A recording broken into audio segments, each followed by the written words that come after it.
大家好，我是娟子。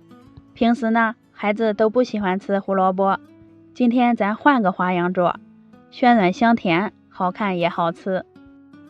首先将洗净的胡萝卜切成薄片，薄一些可以缩短蒸制的时间。凉水放入锅中，盖上盖子，水开以后计时，蒸上15分钟。蒸好的胡萝卜用筷子能夹烂就行了。然后取出来倒在大盆里面，这里是100克的胡萝卜，趁热加入5克白糖，找一个合适的工具把胡萝卜压碎，也可以用破壁机打碎。放置微热的时候加入2克酵母粉，40毫升纯牛奶，搅拌均匀，让酵母完全融化。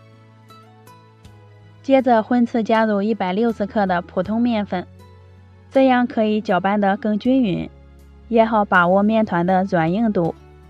搅到没有干面粉时，再下手揉成面团，中间呢多揉上几分钟。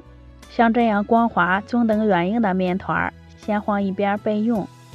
再和一块白面团，盆里倒入260克面粉，加入5克白糖，3克酵母粉，然后倒入160毫升的纯牛奶和面。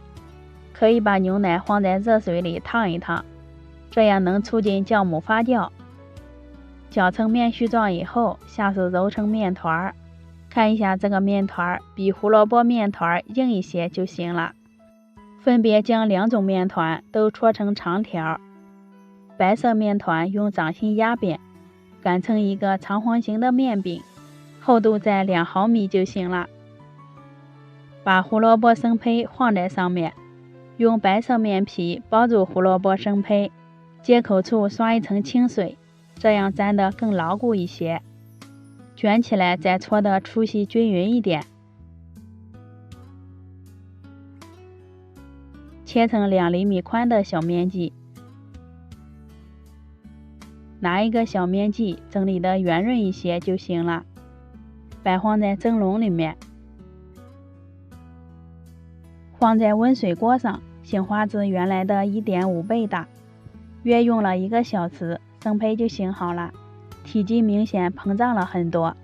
盖上盖子，开大火烧开，用中火蒸上12分钟，关火之后再焖上5分钟开盖，防止馒头遇冷气之后回缩。哇，好香浓的一股牛奶味儿，出锅装盘就可以开吃了。咱们的胡萝卜奶香小馒头就做好啦。胡萝卜的营养非常丰富，这样做成面食好看也好吃。咬上一口，有胡萝卜本身的香甜味儿。刚出锅，我女儿就吃了好几个。做法也是特别的简单，喜欢的朋友可以试一下，帮忙转发、收藏，谢谢您的观看，我们下期见。